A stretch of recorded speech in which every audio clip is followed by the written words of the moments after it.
말씀을 가지고 광야의 소리 세례 요한이라 라는 제목으로 함께 은혜를 나누려고 합니다. 상담 지나고 이제 입동이 일주일 남았습니다만 날로 날씨가 차가워지는 것을 아마 여러분이 다 느끼고 있을 것입니다. 그만큼 가을이 깊어간다는 말입니다. 저는 이 깊어가는 가을에 개인적으로 좀 그리운 사람이 한 사람이 있어요. 닮고 싶은 사람이라고 말할 수 있죠. 세례 요한입니다. 그는 광야의 영성을 소유했고 그의 별명은 광야의 소리입니다. 저는 요즘 그 소리꾼 장사익의 노래가 참 좋아요. 여러분 집에 가시거든 인터넷 검색해가지고 장사익 치시고 꽃구경이나 여러분 귀천이라는 노래를 한번 들어보시면요, 참 그 속에서 애가 끓어가지고 그의 소리가 머리로 갔다가 입으로 나오는데 사람의 애간장을 녹이는 것 같아요. 그래서 많은 애환을 달래주고 많은 사람이 위로를 받는 것 같습니다. 그러나 여러분 세례 요한은 같은 소리꾼이라도요, 하나님의 아들 예수 그리스도를 소개함으로 말미암아 우리에게 구원에 이르게 하는 구원자 역할을 하는 것을 우리가 보게 되었습니다. 그의 삶에는요 우리에게 없는 독특함이 있습니다.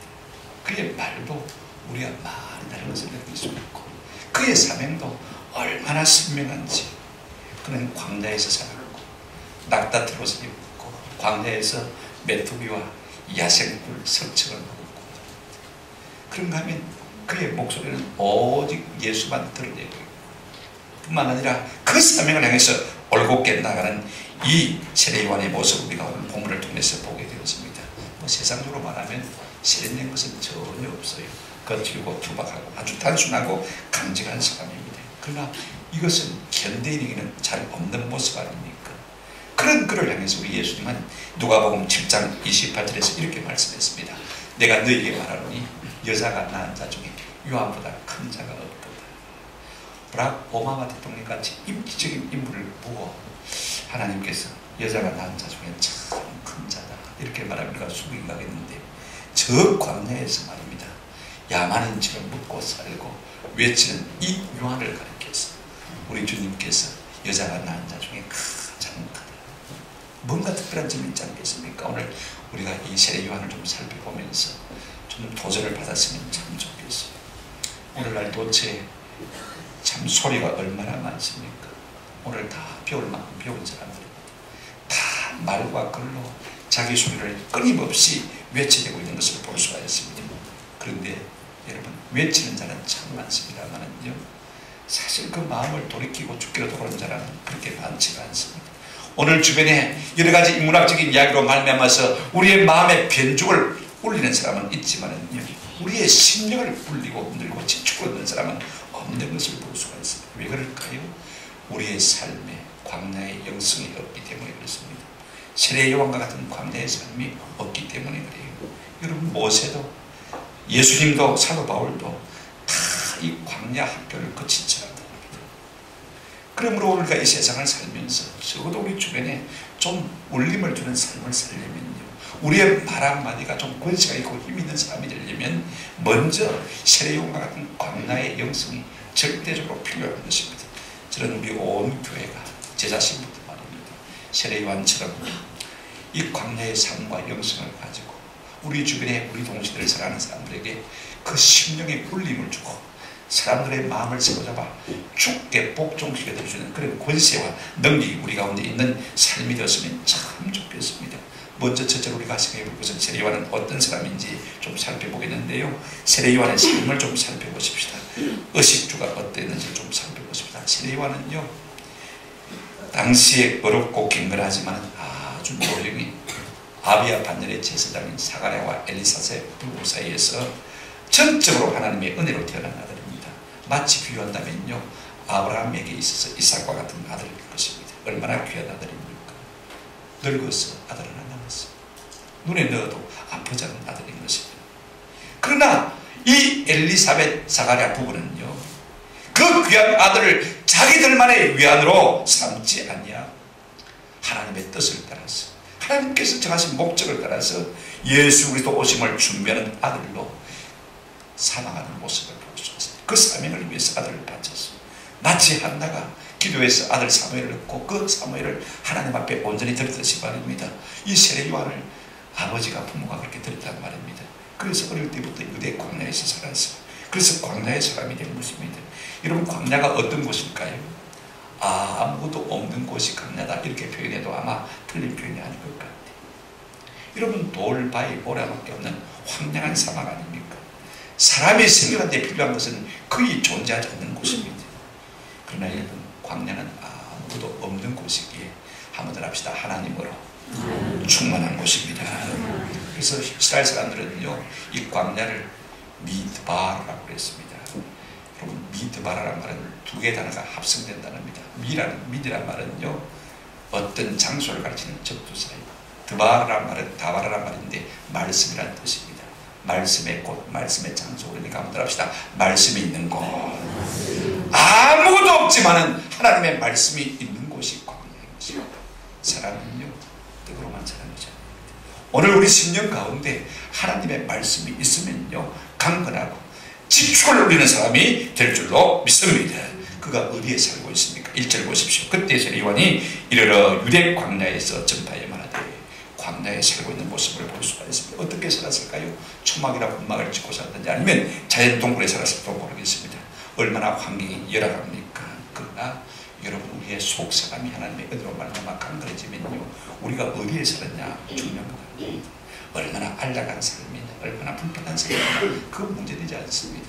내 주 예수 모신 곳이 어디라고요? 천국이다. 예수 믿는 사람은요, 은혜가 그 심령 속에 있기 때문에 어떤 환경에서도 잘 지낼 수 있는 사람이 예수 믿는 사람인 것입니다. 그렇다면 이 세례 요한이 광야에서 뭘 입고 살았을까? 길쌈을 할 수 있는 것도 아니지 않습니까? 사절에 보시면 이 요한은 낙타 트롯을 입고 허리에 가죽띠를 띠고 그렇게 말하고 있는 것을 볼 수가 있어요. 제 생각에는 아마 이 낙타를 잡아서 가죽을 껍질을 벗겨가지고 옷을 입히는 것 같아요. 광야에 그냥 죽어 흐드러진 이 낙타 가죽을 벗겨가지고 말입니다. 생긴 모양 그대로 외투처럼 걸치고 다녔을 것입니다. 무슨 바느질을 한 것도 아니고 마름질 한 것도 아닙니다. 멋을 낸 것도 아닙니다. 그러니 생각해 보십시오. 아마 투박하고 거칠 것이 짝이 없습니다. 그저 바람과 먼지를 막고 내려쪼이는 태양빛을 막고 부끄러운 것을 가리는 그 정도 아마 아니겠습니까? 오늘 우리는 입는 옷에 너무 많은 관심을 가지고 있습니다. 어느 인류 의상 디자이너가 말하기를요, 이렇게 말했습니다. 내가 옷을 선택하는 기준은 입어서 한번 더 합시다. 몸이 가렵지 않은 것이다. 안 가려면 됩니다. 자기가 인류 의상 디자이너면서도요, 그렇게 가답지 않은 것을 볼 수가 있습니다. 오늘 우리는 입는 옷에 너무 많은 관심을 갖고 있습니다만 차라리 사도 바울의 권면을 따라서 이렇게 하는 것이 참 좋을 것 같아요. 너희가 예수 그리스도로 옷 입고 하나님이 택하사 거룩하고 사랑받는 자처럼 긍휼과 자비와 겸손과 온유와 오래 참음을 옷 입는 그런 은혜가 있었으면 참 좋겠다. 그것들 꾸미는 것이 아니라 우리의 내면의 속사람을 아름답게 꾸며갈 수 있는 은혜가 저와 여러분에게 있기를 주님의 이름으로 축원합니다. 그렇다면 광야에서 세례 요한이 뭘 먹고 살았을까? 여러분 4절에 보십시오. 음식은 메뚜기와 석전, 석청이라면서 돌석자에다 꿀청자 아닙니까? 그죠? 그러니까 야생꿀입니다. 야생꿀. 바위에 이제 벌들이 썰어놓은 꿀들을 말하는 것입니다. 그냥 맛을 내고 멋을 내는 음식을 먹는 것이 아닙니다. 자연에 있는 그대로 먹고 마셨어요. 그러니까 생존을 위한 최소한의 것을 먹은 것을 볼 수가 있습니다.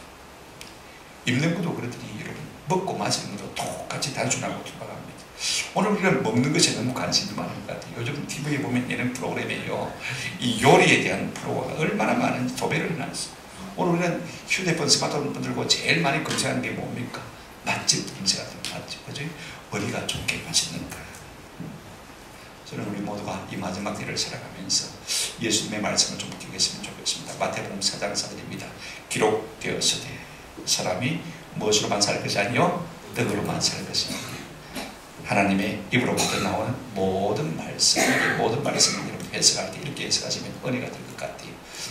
내가 붙들고 싶은 말씀이나 아니면 내가 거부하고 싶은 말씀이라도, 그죠? 내 마음에 드는 말씀이나 내 마음에 들지 않는 말씀이라도 그 모든 말씀으로 말미암아 우리가 만다고요? 산다. 이렇게 우리가 생각하고 좀 살아갔으면 참 좋겠다 싶어요. 여러분, 그렇다면 이 세례 요한의 광야의 삶이 오늘 우리에게 무엇을 말하는 것입니까? 그는 먹고 사는 이 의식주의 문제에 목을 매달았다는 것입니다. 오직 하나님의 말씀만 하나님의 그루가 성령에만 붙들려서 불편하지만 단순한 삶을 사는 거예요. 그럼에도 불구하고 그 심령에 하나님이 함께 하시니까 그런 환경이, 그런 것이 주가 불편스럽지 않습니다. 오늘 우리가 어떤 환경에 살든지 어디에 살든지 무엇을 먹고 무엇을 입든지 이런 것들 때문에 불평하지 않는 내가 있었으면 좋겠어요. 여러분 찬송가에 있지 않습니까? 내 영혼이 은총이 번충한 채쯤 붙고 보니 슬픔 많은 이 세상도 무엇으로 하도다? 천국으로 하도다. 오늘 우리는 초막이나 운막, 낙타 트롯이나 메뚜기, 야심굴로 만족할 수 있을지 모르겠습니다. 이것이 우리와 세례요한의 차이가 됩니다. 이 차이가 다음에 메시지의 차이를 내고 그 다음에 사역의 차이를 내는 것을 우리가 볼 수가 있습니다. 이제 두 번째로 우리가 생각할 것은 그의 말, 그의 메시지가 무엇인가를 좀 생각하십시다. 제가 성경 읽을 때마다 놀라는 것은요, 성경에 아무리 눈을 닫고 보아도 이 세례요한이 성경이 그렇게 흔하게 나타난 이적이나 표적이나 능력을 떠난 흔적이 전혀 없는 것입니다. 다른 사람의 병을 고쳤다거나 희한한 이적과 능력을 행했다거나 하는 말이 하나도 없습니다. 그럼에도 불구하고 수많은 사람들이 그의 말을 달게 받고 그 앞으로 나와서 세례를 받고 그 마음이 하나님께로 기울어진 것을 볼 수가 있습니다. 말라기 이후에 400년 동안 하나님께서 침묵하셨습니다만은요, 하나님께서 드디어 입을 여실 때 누구의 입을 통해서 말씀하시는 것입니까? 이 세례 요한의 입을 통해서 말씀하시는 것을 볼 수가 있습니다. 그만큼 그는 권세와 능력이 없었지만 그 말에 권위가 있었어요. 많은 사람들의 마음을 사로잡아 죽게 복종시키는 그런 권세가 있는 것을 볼 수가 있어요. 여러분, 사람은요 그 말과 인격이 다르지 않습니다. 왜냐하면 말이라는 것 자체가 어디서 나옵니까? 마음에서 나오지 않습니까? 마음에 같은 것을 우리가 입으로 말하지 않습니다. 그래서 어떤 사람은 말을 갖다가 이렇게 길게 발음해가지고 마알 이렇게 말합니다. 마알이 무엇이냐 그러면요, 마음의 알갱이가 말이라는 거예요. 여러분, 말은요 우리 마음속에 있는 그 알갱이가 말로 드러날 수밖에 없는 것입니다. 그런데 여러분, 세례요한을 가만히 보십시오. 오늘 설교를 보시면요, 이제 바리새인과 서기관들이 그 앞에 세례를 받기 위해서 세례요한 앞으로, 자기 앞으로 나옵니다. 얼마나 쌍수를 들고 환영이 되는데 말입니다. 보세요, 이 독사의 자식들아 라고 쏘아붙이는 것을 볼 수가 있습니다. 우리 같으면 다 나잡아지죠. 시험 들고 도망가죠. 그런데 그가 이 독사의 자식들아 라고 외침에도 불구하고 그 사람들이 마음의 찔림을 받고 그 말을 달게 받았습니다. 왜 그렇습니까? 마음에 가득한 것이 무엇입니까? 이 독사의 새끼들아 악독입니까? 그 마음속에 지금 가득한 것이 무엇입니까? 하나님의 영광을 위한 거룩한 불타는 분노가 그 마음속에 있는 것을 볼 수가 있습니다. 하나님의 영광을 위한 질투가 그 마음속에서 이글거리고 있는 것을 볼 수가 있습니다. 이로 말미암아 많은 사람들이 그 말을 달게 받고 나와 얘기하고 세례받고 그를 따른 것을 볼 수가 있습니다. 도대체 그의 메시지에 무엇이 있기에, 어떤 요소가 있기에 사람들의 마음이 그렇게 그에게 기울어졌을까? 첫째로 여러분 2절 한번 보시기를 바랍니다. 뭐라고 했습니까? 다 같이 읽겠습니다. 시작. 회개하라, 천국이 가까웠느니라.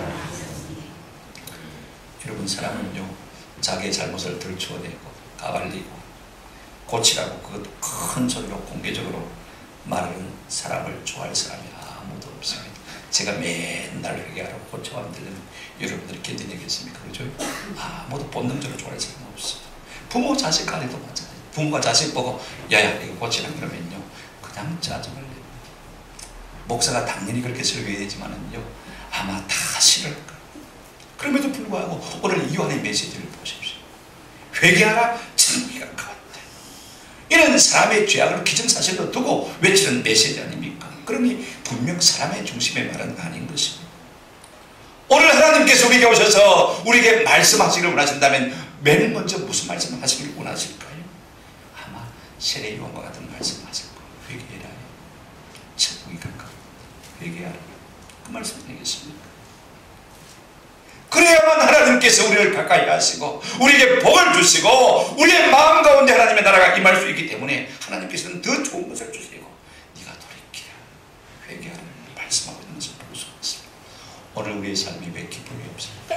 우리가 예배를 드리지만은 우리의 예배 가운데 왜 기쁨이 없습니까? 천국을 맛보지 못하는 것입니까? 우리가 진심으로 하나님이 우리 가운데 임재함으로 말미암아 천국을 맛보기를 원한다면요, 먼저 우리의 허물과 죄를 고백하고 주의 자비와 긍휼을 사모하는 은혜가 저와 여러분 심령 가운데 있기를 주의 이름으로 축원합니다. 여러분 울고 나면요 우리의 눈이 밝아져서 천국을 개국하게 되어서 이런 말할 수 없는 기쁨이 생수처럼 우리 가운데 넘치는 것을 아마 여러분들이 옛날에 다 경험해 보실 거예요. 여러분 보세요. 세례요한은요, 사람은 싫어하지만 하나님이 기뻐하시는 말씀을 전한 것을 볼 수가 있습니다. 제 자신 두고 볼 때도요, 그렇지 못해요. 우리 모두가 다 마찬가지입니다. 아무리 하나님이 기뻐하신다고 해도 사람이 싫어한다는 말은요, 우리가 입 밖에도 내지 않고 싶은 마음이 있지 않습니까? 어느새 오늘 우리의 마음이 하나님의 심기를 헤아리기보다는요, 사람의 눈치를 더 많이 살피게 되는 거예요. 사람을 두려워하게 되는 거예요. 사람 중심의 사람이 되는 것입니다. 여러분 생각해 보세요. 하나님이 더 큽니까? 사람이 더 큽니까? 누가 큽니까? 누가 커요? 하나님이 크시죠. 그렇다면 당연히 우리가 누구를 따라야 할까? 하나님을 따라야죠. 삼척동자라도 우리가 판단할 수 있는데 오늘 우리가 그렇게 살지 못하고 자꾸 사람을 중심으로 살고 있는 것이 오늘 우리 교회 부패의 문제 첫 번째 문제 아닐까라는 생각을 많이 하게 되죠. 저와 여러분들이 어찌하든지 사람의 심기를 좋게 하려고 하지 않냐고 하나님의 마음을 핑계드리기를 사모하는 저와 여러분 되시기를 주님의 이름으로 축원합니다. 이 세례요한의 메시지가 그와 같았다는 말씀인 것입니다. 두 번째 그의 메시지는요, 예수님 중심이었습니다. 11절 12절 보면요, 막 회개하라고 토설한 다음에 어떻게 하니까 나는 너희로 회개하게 하기 위하여 물로 세례를 베풀거니와 내 뒤에 오시는 이는 나보다 능력이 많으시니 나는 그의 신을 들기도 감당하지 못하겠노라. 신을 드는 사람은 노예가 하는 것입니다. 나는 노예의 자격도 없다라고 말하고 있습니다. 그는 성령과 불로 너희에게 세례를 베푸실 것이요 손에 키를 들고 자기의 타작마당을 정하게 하사 알곡은 모아 곡간에 들이고 쭉쭉이는 끊지 않는 불에 태우시니라.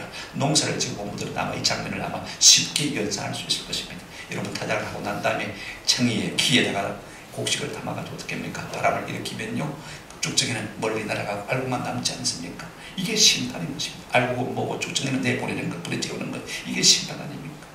오늘 세례요한은 지금 누구를 소개하고 있습니까? 내 뒤에 오시는 분, 내가 그분의 신을 들기도 감당치 못할 분, 성령과 불로 세례를 주실 분, 쭉정이와 알곡을 가릴 분, 심판주. 그분이 누굽니까? 하나님의 아들 예수 그리스도. 그는 입만 열면요 예수를 말하고 있는 것을 볼 수가 있습니다. 오늘 우리 가운데 입만 열면 자기 자랑하는 사람이 너무 많아요. 그래서 우리가 뭐 우스갯소리로 그러지 않습니까? 자식 자랑하려면 돈 내놔라 그러죠. 돈 내놓고 자식 자랑하는 그런 말도 종종 하지 않습니까? 그러나 우리가 세상 사람들을 그렇게 유치하게 살지 않아요. 내 업적, 내 지위, 명예, 내 선함과 좋은 것 자랑하지 않아요. 오직 예수만이 나의 구원, 예수만이 나의 생명, 예수만이 우리의 소망인 것을 전파하는 저와 여러분 되십시다. 우리가 뭘 자랑하겠습니까?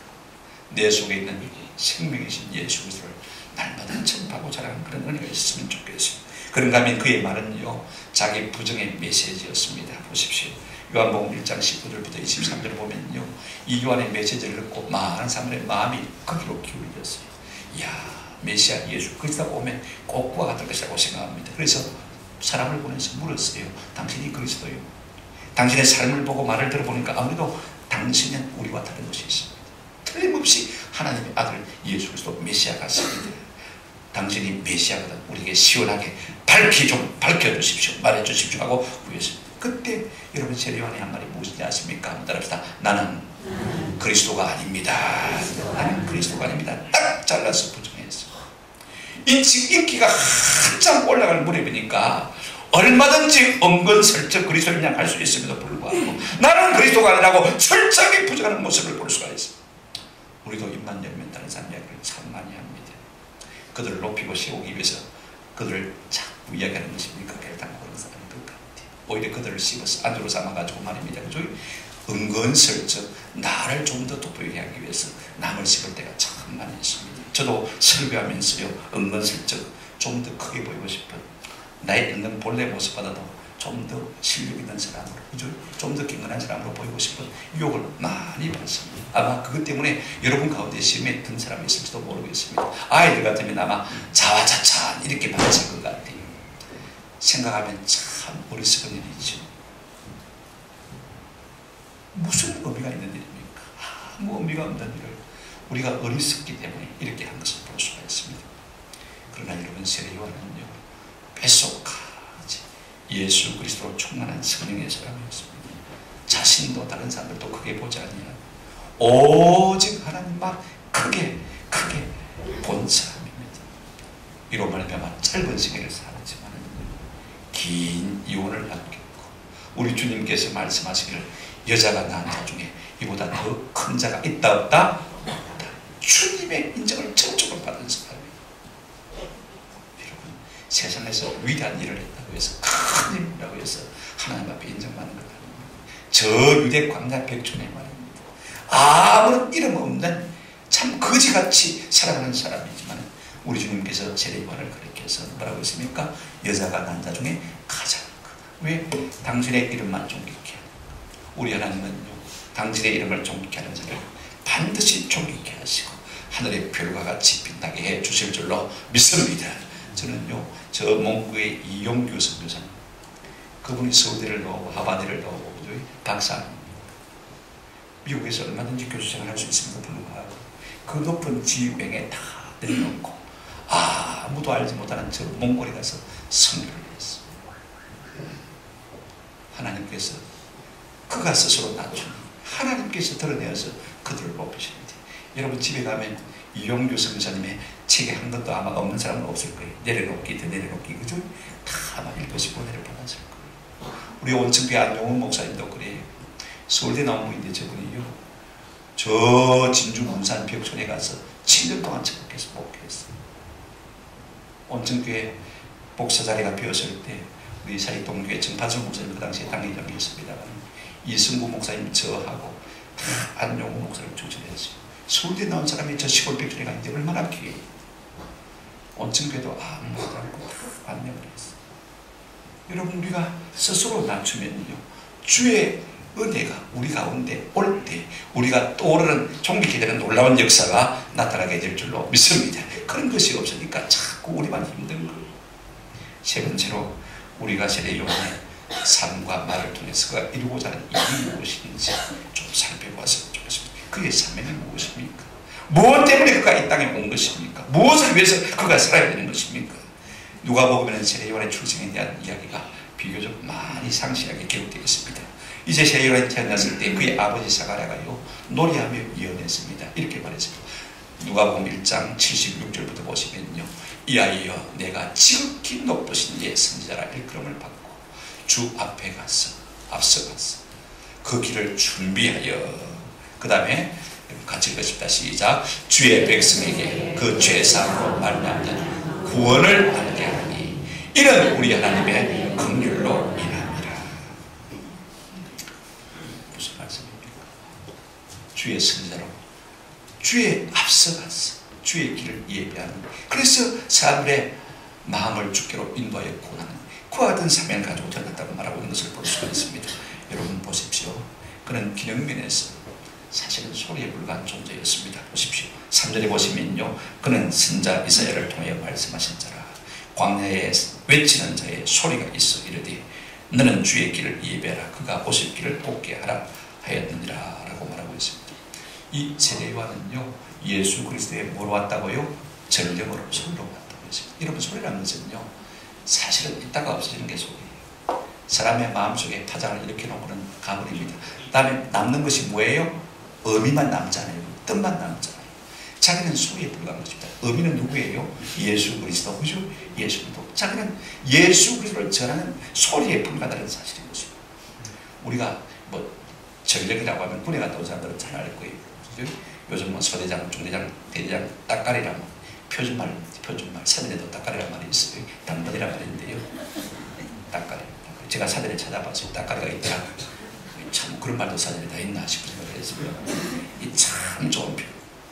우리 아마 김정년 목사님이나 최동철 강도사님은 굴에서 30년 이상 지휘관 생활을 했으니까 이 당번, 딱가리라는 말을 아마 더 잘 아실 거예요. 여러분, 지휘관이 앞서 나가는 길이 없습니다. 항상 앞에 길을 예배하는 사람이 따라갑니다. 그걸 갖다 뭐라고요? 전력이라고 합니다. 누구냐 그러면 소대장이다. 누구냐 그러면 중대장이다. 누구냐 그러면 앞에서 전력이 뭐라고 합니까? 대대장이다.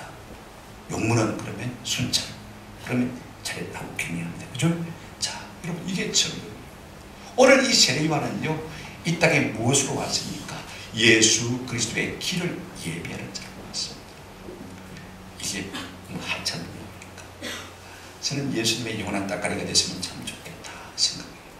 한번 더 합시다. 예수님의 따까리가 되자. 예수님의 따까리가 됐으면 참 좋겠다. 그런 마음이 우리 가운데 있었으면 좋을 것 같아요. 그렇게 해서 어떻게 하겠다는 것입니까? 목적면에서 우리가 한번 살펴보십시다. 요한복음 1장 6절로 8절 이런 말씀이 있어요. 하나님께로부터 보내심을 받은 사람이 있으니 그 이름은 요한이라. 이 부분 여러분 기억해 두시기 바랍니다. 7절 그가 증언하러 왔으니 곧 빛에 대하여 증언하고 모든 사람이 자기로 말미암아 믿게 하려 합니다. 그 다음에 8절 그는 이 빛이 아니요 이 빛에 대하여 뭐하러 온 자라? 증언하러 온 자라.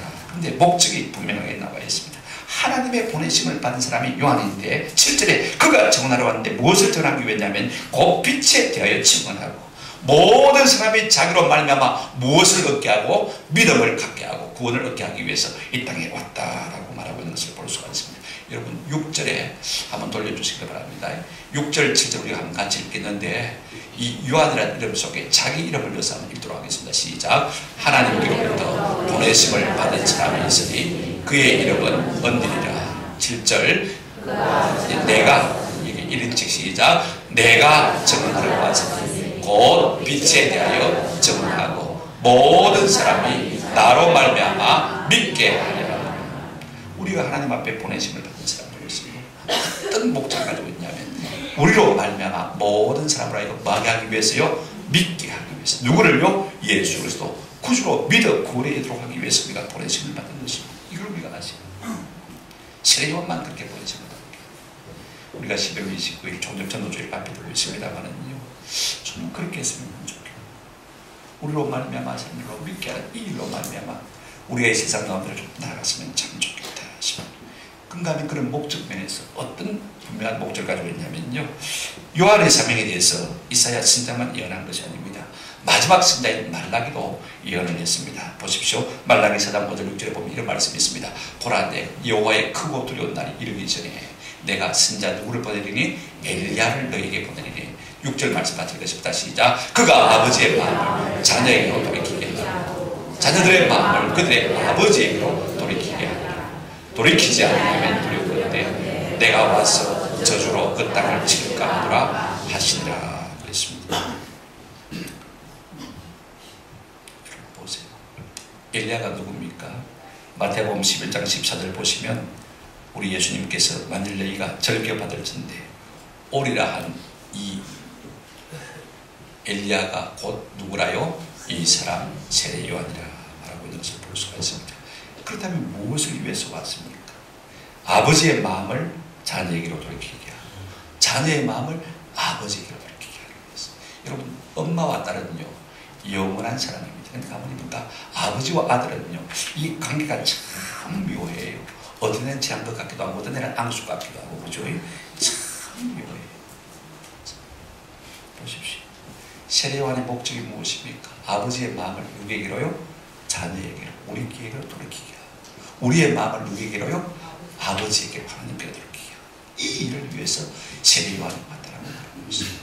저는 우리가 이 삶의 목적을 가지고 살아가시는 은혜가 있기를 주님의 이름으로 축원합니다. 세례요한처럼 산다는 것이 무엇을 의미하는 것입니까? 세례요한처럼 예수님의 전쟁으로서 그로 믿고 구원을 얻도록 또 사람들로 하여금 마음을 아버지에게 돌이키도록 하는 이것이야말로 세례요한의 사명이 아닙니까? 저는 우리 모두가 이와 같은 사명의 길을 걸어가는 은혜가 있었으면 참 좋겠습니다. 말씀을 맺습니다. 오늘 이 시대처럼 소리, 말이 무성한 때가 어디에 있었습니까? 매스미디어가 발전해서 그런지 SNS를 통해서 트위터를 통해서 사람들은 끊임없이 질거리고 있는 모습을 볼 수가 있습니다. 교회 안에서도 그래요. 목사도 외치고 부흥사도 외치고 신학자도 외치고 간증자도 얼마나 많습니까? 우리 교회 안에도 장로도 집사도 성도도 다 많으시고 합니다. 말할 줄 모르는 성도는 한 사람도 없습니다. 이렇게 외치는 자는 맞는데 세상은 점점 부패하고 교회는 영적으로 점점 어두워가는 것을 볼 수가 있습니다. 우리가 부를 찬송입니다만은요, 눈을 들어 하늘 보라 어두워진 세상 중에 외치는 자만큼 많은 생명수는 말라서라. 외치는 자 많은데 생명수는 참 굽고 갈 때가 있는 것을 볼 수 있습니다. 왜 그럴까? 목사님 저의 삶 속에도 마찬가지죠. 우리 모두의 삶 속에도 마찬가지죠. 왜 우리의 말에 생명을 살리는 권세가 없습니까? 한번 더 합시다. 광야의 삶이 없기 때문입니다. 우리의 삶의 이면에 요한처럼 사는 광야의 삶이 없기 때문에 그런 것이죠. 오늘 우리 속에 골방이 없고, 오늘 우리 속에 밀실이 없고, 오늘 우리의 삶 가운데 딱딱트롯과 석정과 메뚜기가 없기 때문에 그런 것이죠. 쉽게 말하면 자기 희생, 자기 헌신, 자기 포기, 자기 부정이 없는 거죠. 자기 순종이 없어요. 전부 내 탓은 아니고 남 탓이라고 말하고, 전부 남 보고 이리라 저리라고 말합니다. 여러분 어릴 때 공기총을 가지고 사냥을 해본 분은 압니다만, 공기총을 가지고 사냥하는 분들이 제일 먼저 애들이 무엇입니까? 개머리를 거꾸로 들고 말하니까 어떻게 됩니까? 땅을 향해서 펌프질을 해야 됩니다. 그죠? 공기를 압축시켜야 됩니다. 그 시간이 없고는요, 우리가 공기의 힘을 가지고 산탄을 날려서 사냥을 할 수가 없는 것입니다. 날아가는 새를 맞출 수가 없는 것입니다. 오늘 이처럼 오늘 우리가 우리의 말의 권세가 있고 우리의 삶의 능력이 나타나려면요, 이면에 보이지 않는 광야의 삶이 우리 가운데 필요한 것입니다. 그러려면 어떻게 하면 좋겠습니까? 우리의 말만 가라다 못쓰는데 말만 잘하면 안 되겠나? 진짜 그렇지 않습니다. 우리의 삶 속에 광야의 삶이 있어요. 하나님 앞에 말씀만을 붙들고 말씀만을 쥐어잡고 말씀만을 사모하며 살기를 원하는 열망이 있어야 됩니다. 여러분 오늘날 인문학 강의를 통해서 사람들의 마음의 변죽을 부리는 사람들 참 많습니다만은요, 그러나 마음을 움직일 뿐이지 뭐가 없습니다. 그 속에 생명을 살리는 역사가 없습니다. 그들이 회개하고 죽은 데가 돌아간 적이 있습니까? 우리 예수님 요한복음 6장 3절에 말씀하시기를 뭐라고 말씀하셨습니까? 살리는 것은 무엇이니? 영이니 육은만이라 무익하니라. 아무리 우리가 입술의 말을 참으로 부드럽게 잘한다 할지라도 그게 능력이 없습니다. 세례요한처럼 거칠게 투박하게 말한다 할지라도 하나님을 향한 거룩한 질투, 분노가 있으면요, 그 말이 생명이 있어서 사람을 살리는 놀라운 역사가 일어나게 될 줄로 믿습니다. 오늘 우리는 우리의 마음을 좀 가다듬었으면 좋겠습니다. 좀 우리의 살면서 어떻게 하면 나를 좀 드러낼까, 나를 좀 더 어떻게 크게 보일까, 이런 말은요 할 수만 있으면 숨기시고 하고 싶어도 마음껏 드러나요. 감추시고요. 예수만 좀 자랑하시는 그런 은혜가 있기를 축원합니다. 내 말은 아무 사람에게 유익이 없어요. 우리가 예수자라면, 제가 명함에다 그렇게 생기면서 줍니다. 당신이 나를 만난 후에 당신이 나를 잃어버려도 괜찮지만, 잊어버려도 괜찮지만, 그러나 내가 말한 예수는 잊어버리지 않기를 바랍니다. 예수가 생명이 되게 그렇습니다. 오늘 우리의 직장, 우리의 사업은 다 부업입니다. 하나님께서 우리에게 선교지로 일들어 주시는 거예요. 그곳에서 내 말을 통해서 사람들을 주께로 이끌고 인도하도록 하기 위해서 그와 같은 직장, 그와 같은 사업을 주신 줄로 믿으시기를 바랍니다. 먹고 살라고 하신 게 아니고, 물론 먹고 사는 문제는 하나님께서 책임져 주실 것입니다. 여러분 사업이 부진하고 어렵습니까? 부탁을 드립니다. 차라리 하나님의 복음을 전하는 일에 헌신하시기를 바랍니다. 그리하면 하나님께서 물질도 채워주실 줄로 믿습니다. 우리의 삶을 통해서, 우리의 입술을 통해서 하나님의 복음이 영광스럽게 다른 방식을 주도록 하나님 좀 도와주십시오. 내 입술을 통해서 주의 복음이 이 땅 가운데 좀 영광스럽게 다른 방식의 역사가 나타나게 해주십시오. 우리의 사명을 좀 날카롭게 하십시오. 우리가 무엇으로 어떻게 살아가야 되겠습니까? 어쩌든지 나로 말미암아 사람들이 예수를 믿어 구원에 이르게 하고 그들의 마음이 아버지에게 돌아가는 것이 우리의 사명 아닙니까? 우리가 그 사명을 이루려면요, 가장 효과적인 방법은 한번 더 합시다. 사랑입니다. 잠깐인지 우리가 11월 29일 전쟁전도주의를 앞두고 있습니다만요, 10만 원 주면 아무 사람 한 사람도 없습니다. 제 말 들렸습니까? 10만 원 주면 아무 사람 한 사람도 없어요. 내가 희생하고 손해보면요, 사랑을 나타내 보이면 그 마음의 감동을 받게 되어 있습니다. 아니 많은 일을 할지라도 진실한 사랑을 담아서 나타내 보이면요, 많은 자리를 준다는 말이 아닙니다. 그죠? 많은 이치의 사랑을 베푼다는 거죠. 그와 같은 희생, 그와 같은 헌신, 이 자그마한 수고만 있어도요, 우리가 한 사람이라도 주께로 인도할 수 있는 것입니다. 마태복음 5장 16절에 이같이 너희 빛이 사람 앞에 비치게 하여 그들로 너희 착한 행실을 보고 하늘에 계신 너희 아버지께 영광을 돌리게 하라 라고 말씀하셨습니다. 저들과 좀 다르게 사는 은혜가 있기를 우리 주님의 이름으로 축원합니다. 이탈리아의 유명한 대학 교수였던 까레토 교수가 하루아침에 행방불명이 되었어요. 그 유명한 교수가 어디 온다 간다 말도 없이 종교를 강조하는 것입니다.